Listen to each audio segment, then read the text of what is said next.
ఇది ప్రకృతి సృష్టించిన బీభత్సం. అడ్డుకోవడం ఎవరికైనా అసాధ్యం. కానీ ప్రభుత్వం ముందస్తు సన్నద్ధత, క్షేత్రస్థాయిలో యంత్రాంగం సత్వర స్పందన సాయంతో భారీ ప్రాణ నష్టం తప్పింది. బాధితులకు ఉపశమనం కలిగింది. మోంతా హెచ్చరికలు వెలువడినప్పటి నుంచే సర్కార్ దీనిపై దృష్టి సారించింది. తుపాను తీరం దాటిన కొన్ని గంటలకే ముఖ్యమంత్రి చంద్రబాబు బాధిత ప్రాంతాల్లో పర్యటించి నష్టం తీవ్రతను పరిశీలించారు. పెనుగాలుల తీవ్రతకు పడిపోయిన చెట్లను విపత్తు స్పందన సిబ్బంది గంటల వ్యవధిలోనే తొలగించేశారు.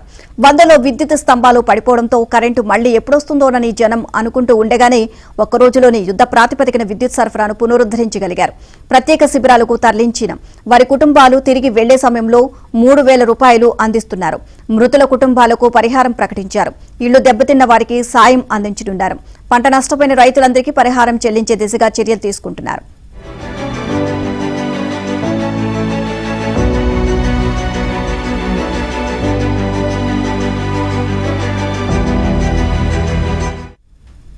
మోంతా తుపాను నేపథ్యంలో ప్రభుత్వం ముందస్తు చర్యలు చేపట్టడంతో పాటు ప్రజలను అప్రమత్తం చేయడంతో చాలా వరకు ప్రాణ నష్టాన్ని నివారించగలిగారు. అయితే కొన్ని చోట్ల అకస్మాత్తుగా జరిగిన ఘటనలతో రాష్ట్ర వ్యాప్తంగా 7 ప్రాణాలు కోల్పోయారు. ఒకరు గల్లంతయ్యారు. కాకినాడ, శ్రీకాకుళం, కోనసీమ, కృష్ణా, నెల్లూరు, పల్నాడు, గుంటూరు జిల్లాలో ఒక్కొక్కరు చొప్పున మరణించగా కాకినాడ, నంద్యాల జిల్లాలో ఒక్కొక్కరు చొప్పున గల్లంతయ్యారు.